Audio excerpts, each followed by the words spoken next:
Pasamuan ingkang kinasih ing Gusti Yesus Kristus.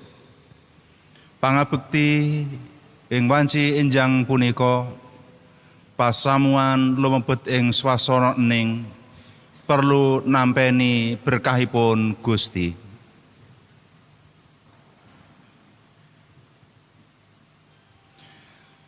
Pitulungan kita punika pinangkanipun saking asmanipun Yehuwah ingkang nitahaken langit lan bumi, ingkang boten nilar ing pakaryanipun, so tansah netepi kasetyanipun langgeng ing salami laminipun.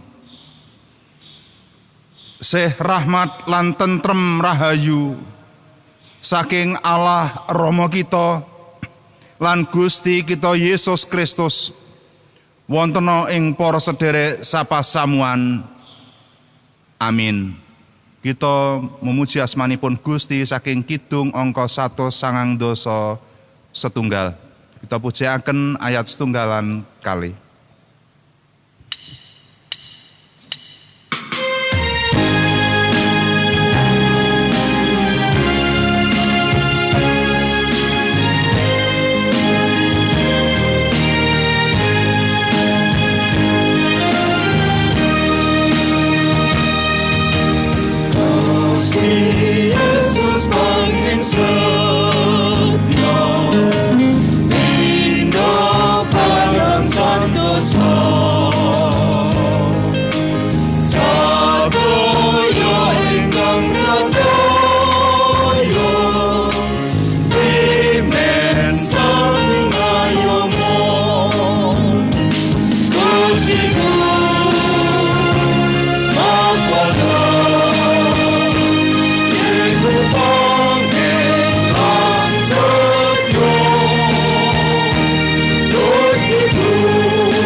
Para sedherek ingkang kinasih, pasaman ingkang kula tresnani wonten ing Gusti Yesus Kristus. Ing pangabekti enjang punika monggo sami nampeni sabda pangandikanipun Gusti. Nggih minangka dasaring pangabekti ing wanci enjang punika ingkang kapendhet waosanipun saking Injil Yohanes gangsal 11 ayat sekawan. Injil Yohanes pasal gangsal 11 ayat sekawan ingkang kados mekaten suraosipun sabda pangandikanipun Gusti. Lah sumangga sami pun tampeni ing salbeting manah batos kita ingkang kebaing katentreman. Padha nunggala karo aku lan aku bakal nunggal karo kowe. Pang kuwi dhewe ora bisa metokake woh. Awit bisane metokake woh mung yen nunggal karo wite. Kaya mangkono uga tumrap kowe. Kowe mung bisa metokake woh yen kowe nunggal karo aku. Amin. Rahayu ingkang sampun sami nampeni sabda pangandikanipun Gusti, sapa nestakaken wonten salbeting gesang kanthi nyata. Para sedherek ingkang kinasih, sumangga kita sami ndedonga kula ingkang mimpin ing pandonga punika. Duh Rama kawula ingkang sariraing Sang Putra kinasih Gusti kawula Yesus Kristus ingkang nunggil makuwon ing gesang kawula atas asmanipun Sang Roh Suci ingkang tansah kapuji-puji miwah kaluhuraken ngantos langgeng sarawuh paduka. Kanthi andhapasaring manah Gusti kawula marak sowan ing ngarsa paduka ing swasana pangabekti enjang samangke. Kawula sapa samuan tuan nglenggana ing ngarsa paduka nyuwun sih pangapunten sakathing dosa kelepatan kekirangan kawula ing ngarsa tuan ingkang asring damel sekeling panggalih paduka lan kuceming asma paduka. Mila Gusti kawula nyuwun sih pangapunten. Sarana katresnan tuan paduka karsa nglabuhi nebus dosa kawula. Matemah kawula sami ngucap syukur dumateng Gusti. Dening ngantos ing wanci enjang pangabekti punika wonten ing dinten suci sengkeran tuan ingkang paduka berkahi, kawula sapa saman paduka saged ngabekti malih luhuraken asma paduka, gilut-gilut nyuraos sabda tuan ingkang suci. Minangka tetalsing gesang kawula, ngen kawula sami ngetut wingking dhateng paduka. Gusti paduka mugi tansah paring berkah wonten ing gesang kawula ing salbeting kawula ngabekti wonten ing griya kawula piyambak-piyambak. Brayat kawula paring ana tentrem, paduka ingkang paring berkah wonten ing salbeting gesang kawula sabrayat kawula sami, paduka nggih nunggil dhateng kawula sadaya. Matemah kawula sami terus saged muji syukur dumateng Gusti, awit Gusti mitulungi dhateng para lare-lare ngantos dumugi pasamuan paduka sadaya ingkang sampun sami dewasa, sepuh, yuswanipun, jumpo, loyo, ngantos mboten saged nderekaken pangabekti. Paduka paring pikekah ing iman pitadosipun dumateng Gusti. Paduka berkahi Gusti. Lampahing pangabekti punika atetal sabda Tuhan ingkang suci ingkang badhe kabeber dening abdi Tuhan. Paduka sarirani, paduka berkahi Gusti, abdi paduka punika ing salbeting lelados medhar sabda pangandika paduka ingkang suci.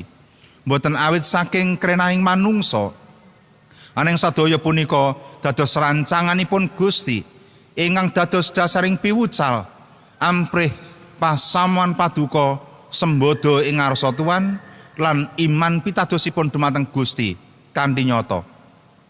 Rama paduka berkahi pasamuan paduka ingkang nandhang sakit paringana kawaluyan, ingkang mangu-mangu paduka paringi manteping iman pitadosipun dumateng Gusti senadyan to wonten ing gesangipun punika ngraosaken sakit ning Gusti paring berkah kesarasan panglipuran saha tansah peluraken asmanipun Gusti ngantos pundhating gesangipun. Rama ing swasana pangabekti punika paduka nggih mugi tansah wonten ing satengah-tengahing brayat kawula pasamuan paduka lan ing pundi pasamuan teman sami dumunung lan wonten nderekaken pangabekti punika Rama paduka berkahi kabuka manah batosipun nampeni sabda Tuhan ingkang suci. Kawula saruang peladosan paduka berkahi Rama para sedherek kawula ingkang sampun sami mendhet perangan ing peladosan wonten ing pangabekti punika lan sarana ingkang kawula ginakaken sedaya kawula saosaken dhateng Gusti. Gusti paring berkah sampurnaning paladosan punika namung kagem kamulyaning Gusti. Tebihna saking sarusiku godha rencana pakewet miwah reribet ingkang badhe ngganggu ngridu ing pangabekti. Kagantosaken Roh Suci ingkang waosi ing manah batos kawula ing padaleman suci Tuhan punika ngantos ing purna rampung mangkih lestantun tanpa pambengan. Atas asmanipun Allah Sang Rama, Sang Putra Tuwin Sang Roh Suci, kawula sampun ndedonga lan ngucap syukur ing wanci pangabekti punika. Haleluya. Amin. Para sedherek ingkang kinasih, monggo kita memuji Gusti saking suraosing kidung angka 250. Mangke kita pujiaken ayat setunggal so ingkang kaping 2. Semonggo kita memuji Gusti.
Pasamuan ingkang kinasih wonten ing Gusti Yesus Kristus.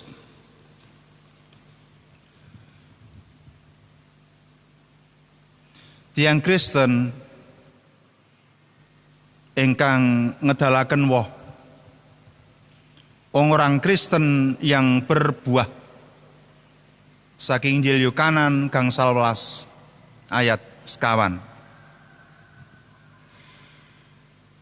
Ini tidak mungkin pohon pisang berbuah kelapa atau pohon mentimun berbuah semangka.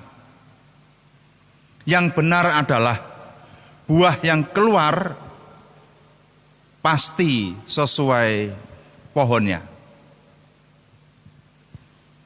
Maka para petani pasti merawat setiap tanamannya sampai menuai buah hasilnya. Namun kadang manusia tidak sadar bahwa di dunia ini semua ditanam oleh Tuhan supaya tumbuh dan berbuah yang baik dan lebat juga bermanfaat. Kasunyatan para sedherek ingkang kinasih, wonten salebeting gesanging manungsa menika sangsaya dinten tumapak ing dinten candhaipun. Sadaya punika sampun sami asring lan kathah ingkang lirwakaken sabdanipun Gusti lan boten ening malih lan boten wening malih pikiranipun awit kagodha dening kekarepaning dirinipun piyambak. Menika kasunyatan, ini adalah fakta ingkang kedadosan wonten ing jagat menika. Dengan trennya seperti swafoto yang membuat manusia semakin memuji diri sendiri dan puas terhadap keakuannya. Menika dados kasunyatan ingkang boten saged dipun selai para sedherek ingkang kinasih. Wonten ing kitab suci sampun cetha nglangkungi pangandikanipun Gusti menika lampah gesang kang kados mekaten menika prasasat kadosine pang ingkang boten migunani. Pujian lebih banyak diberikan pada orang-orang yang mewah kehidupannya, gaya hidupnya, kecantikannya, orang-orang kaya. Lan boten malih mraelu dhateng tiang-tiang ingkang prasaja ing gesangipun lan ingkang sami setya tuhu dumateng Gusti. Sudah tidak lagi peduli orang-orang benar, tidak lagi peduli pada ketaatan. Lah menika kasunyatan kedadosan awit manusia terjebak dan terpenjara oleh beberapa hal duniawi, bahkan rela menikam teman, keluarga demi kesuksesan. Walaupun orang lain menderita, terhina, dan direndahkan. Semua yang terjadi ini bagaikan pohon yang harus dibersihkan, ranting-rantingnya yang tidak mengeluarkan buah, ranting-ranting dahan yang dililit oleh belenggu, benalu yang semakin lama mematikan, supaya mengeluarkan tunas yang baru, mengeluarkan buah dan memberikan manfaat. Memang serasa sakit bagi pohon yang terlukai akibat dipangkas, dibersihkan. Tetapi bagi petani yang terpenting adalah buah tuayan yang sungguh baik yang diperoleh dari pohon yang ditanam. Inilah yang diajarkan Tuhan Yesus kepada kita, saudara yang kasih Tuhan, bahwa ranting yang berbuah akan dibersihkan supaya berbuah lebih banyak, lebih lebat. Apalagi ranting-ranting yang tidak berguna, ranting-ranting dahan yang dibelenggu oleh benalu harus dibersihkan, karena benalu sama-sama hidup menyerap dari satu pohon tapi tidak mengeluarkan buah karena dia adalah penyakit. Bagi orang Kristen, bagaimana berbuah yang sesuai dengan firman Tuhan? Kados pundi para sedherek ingkang kinasih, kanggenipun pasamanipun Gusti supados gesangipun punika ngedalaken woh cunduk kalian pangandikanipun Gusti. Setunggal, memotong dan membuang ranting yang tidak berbuah, tidak berguna. Apa yang harus dipotong dan dibuang dari kehidupan kita jika mau berbuah dan memberikan manfaat bagi kemuliaan Tuhan. Tentu saja manusia lama kita, yaitu yang dibelenggu oleh dosa dan bagaikan ranting yang tidak mengeluarkan buah dan tidak memberikan manfaat. Ini saudara dikasihi Tuhan, adalah dosa dan kebinasaan. Ini harus dibuang. Kebiasaan-kebiasaan buruk yang ada dalam kehidupan manusia, kehidupan kita, ini yang harus dibuang.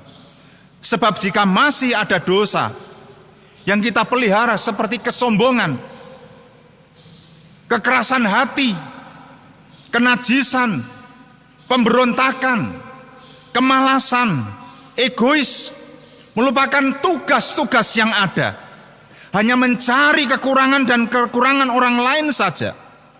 Ini sama saja bagaikan ranting yang tidak berguna yang harus dipangkas, atau bagaikan benalu yang bersama-sama hidup tapi tidak mengeluarkan manfaat apa-apa. Dan itu penyakit sebenarnya, dan akan merusak pohon itu sampai juga pohon tidak mengeluarkan buahnya. Maka itu yang harus dibuang. Saudara dikasihi Tuhan, demikian juga tanggung jawab istri kepada suami harus dikerjakan sebagaimana mestinya.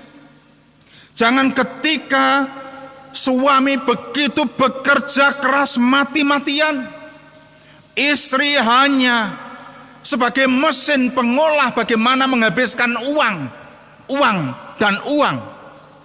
dan lupa akan kebutuhan yang benar-benar kebutuhan primer yang harus diutamakan.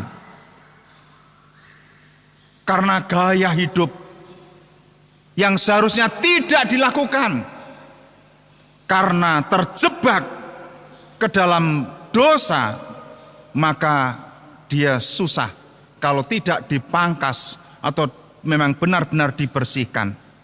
Demikian juga suami lupa istri dan anak, hanya memuaskan nafsunya, sehingga berapapun pendapatan penghasilan, keluarga menjadi terabaikan dan tidak memperoleh damai sejahtera dari suaminya.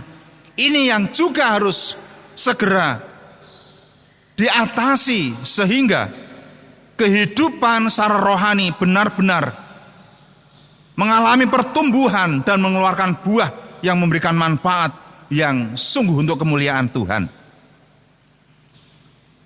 Semua tadi dapat membuka peluang untuk kita segera jatuh dalam dosa yang lebih besar lagi kalau kita tidak hati-hati. Apalagi sudah tidak peduli lagi pada firman Tuhan, tidak peduli lagi pada para pengajar, pada para hamba Tuhan yang menyampaikan firman Tuhan sebagai pemeliharaan iman bagi jemaat. Karena masing-masing dengan jalannya sendiri, masing-masing mencari kepuasannya sendiri, sampai tidak lagi menghiraukan bagaimana kehidupan keluarga yang penuh dengan kemunafikan. Maka dari firman Tuhan ini, biarlah firman Tuhan memelihara kehidupan kita. Maka cabang-cabang ini harus dibuang. Hidup seperti inilah yang harus ditinggalkan, yaitu hidup lama. Kamanungsan ingkang lawas, ingkang dipun tilar lan gesang wonten ing gesang ingkang kakersakaken dening Gusti. Kalih, apabila ranting tidak tinggal melekat pada batang pohon, itu berarti ia telah mati. Ia menjadi kering dan tidak dapat berbuah sebab tidak ada kehidupan di dalamnya. Karena ia tidak mendapatkan makanan yang berasal dari batang pohon induknya, maka harus tinggal di dalam firman-Nya yang bisa membuat kita memperoleh makanan untuk kebutuhan sehingga bertambah lebat. Di dalam Yesus Tuhan kita sebagai sumber kehidupan yang sejati, menika ingkang dados punjering gesangipun tiang pitados, dados punjering tiang Kristen ing kapitadosanipun, supados gesangipun binerkahan dening Gusti, kagiyataken dening Gusti, kaparingan katentreman dening Gusti. Ing mriki Yohanan gangsal 11 ayat sekawan punika nedahaken dhateng kita lan menika sejatosipun ingkang sampun ngrimati gesang kita. Inilah kita sebenarnya sudah bisa melihat dari kehidupan kita sebagai orang Kristen. Kita sudah mengeluarkan buah yang baik. Kalau mau baik, tinggallah di dalam Yesus dan tinggalkan hidup lama, dosa, dan hidup baru melalui pertobatan. Tinggallah di dalam Kristus sebagai pokok anggur yang benar. Niscaya hidup kita senantiasa akan berbuah dan memberikan manfaat. Inilah yang dikehendaki oleh Tuhan. Ingkang pun kersakaken dening Gusti dhateng gesang kita. Pramila semonggo pasaman ingkang kinasih, kita niti wangsul dhateng gesang kita. Kados pundi gesang kita menika? Sampun trep kalian pangandikanipun Gusti napa dereng? Napa kita menika sampun wonten ing wit nggih menika panjenenganipun Gusti Yesus minangka wit anggur ingkang sejati napa dereng? Napa menika tasih wujud pacarang-carang pakang-pakangipun ingkang boten migunani?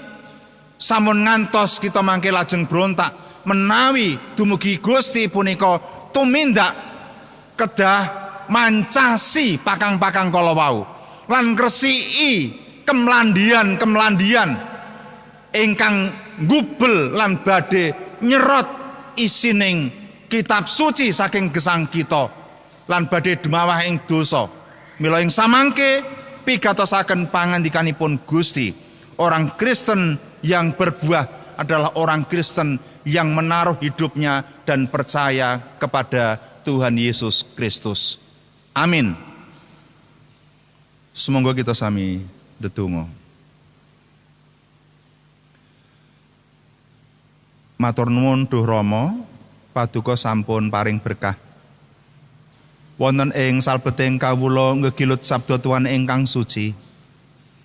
Monggo Gusti paduka ingkang nggula wentah dhateng gesang kawula, ingkang prasasat kados carang-carang pakang-pakang kang boten migunani, ingkang asring kedadosan wonten ing gesang kawula Gusti, ananging asring kawula punika nggih maguguk makutha waton rumaos leres dhateng gesang kawula piyambak-piyambak. Kadang kawula boten ngrumaosi bilih gesang punika kagunganipun Gusti. Kawula sami taksih wonten ing salbeting gesang ingkang lami. Mila Rama nglangungi sabda pangandika paduka ingkang suci.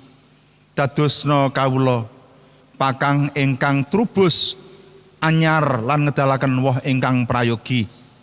Kawula nampeni sabda Tuhan ingkang suci minangka bukti bilih Gusti terus ngrimati kawula minangka pakang-pakang paduka ingkang badhe trubus lan ngedalaken woh ingkang migunani kangge pribadi kawula, brayat kawula, pasamuan lan sadaya masyarakat.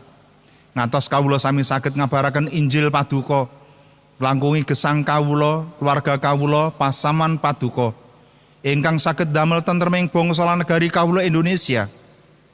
Ingkang ing wekdal punika ngraosaken wontenipun sungkawa awit saking wontenipun virus COVID-19 ingkang samangke menika Gusti dereng saged pun kendhaleni ananging kawula pitados paduka kagungan rancangan ingkang endah sedaya punika dados margining pandadaran tumraping gesang kawula supados kawula sami teguh kukuh iman pitados kawula dumateng Gusti.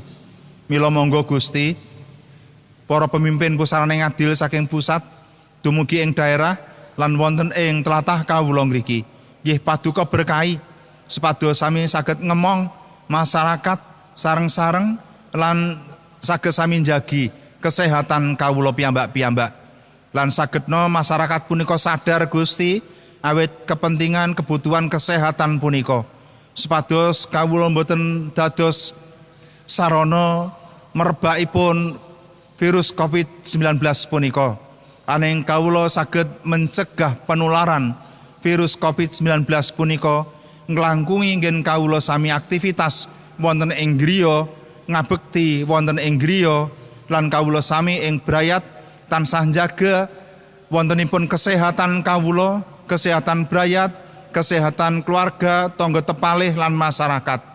Gusti paduka mugi tansah berkahi sedaya ingkang dados pandonga panyuwun kawula tumrap pasamuan paduka supados terus sami lumampah wonten ing alam donya punika kangge nglajengaken pawartos glaring Injil kabar kawilujengan punika.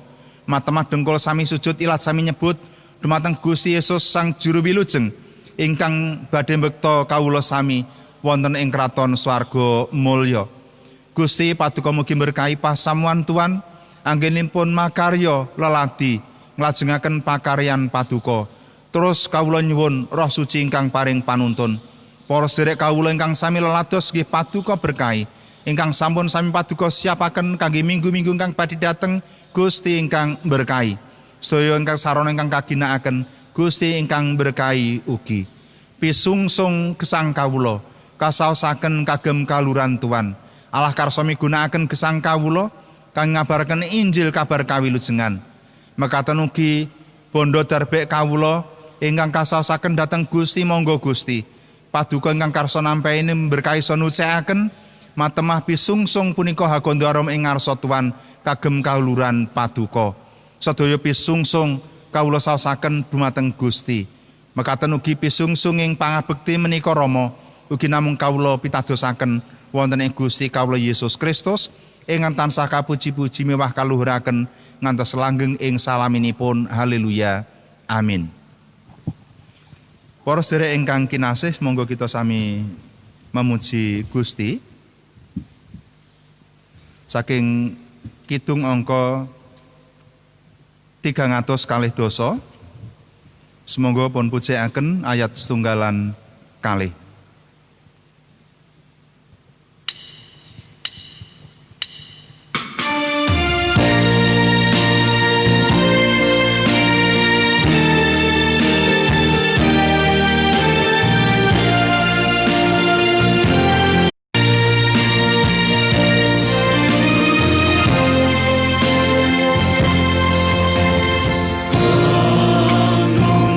Lagu utama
Pasamane ingkang kinasih, swawi kita sami nggalaken pitados kita dhumateng Gusti kanthi nyaosaken pangaken pitados rasuli.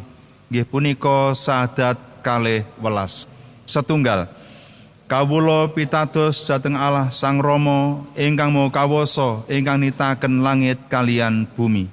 Kalih inggih pitados dhateng Yesus Kristus ingkang putra ontang-anting Gusti kawula. 3. Ingkang kabebotaken dening Roh Suci miyos saking perawan Maryam. 4. Ingkang nandhang sangsara nalika jumenengipun Pontius Pilatus kasalib nglampahi seda lajeng kasarakaken tumedhak dhateng teleng palimengan. Gangsal ing 3 dintenipun wungu malih saking antawisipun tiyang pejah. 6. Lajeng semengko dhateng swarga pinarak wonten ing tengenipun Allah Sang Rama ingkang Maha Kawasa. 7. Saking ngriku inggih badhe rawuhipun ngadili tiyang kang gesang kalian ingkang pejah. 8. Kawula pitados dhateng Roh Suci. 9. Kawula pitados wontenipun pasaman Kristen setunggal ingkang suci sarta radin inggih patunggilanipun para suci. 10. Punapa dene pangapuntening dosa.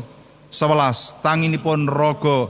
12. Sarta gesang langgeng. Amin.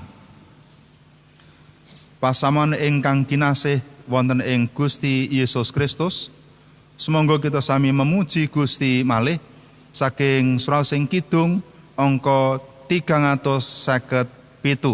Kapujiaken endahing saduluran ayat sunggalan kalih sumangga.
kinasih ing Gusti Yesus Kristus. Semoga kita mungkasi pangabekti lan nampeni berkahipun Gusti. Kita siapaken kidung angka 259 kapujekaken ayat 1. Sih rahmatipun Gusti Yesus Kristus lan sehipun Allah, twin patunggilanipun Roh Suci wontena ing para sederek sadaya. Amin.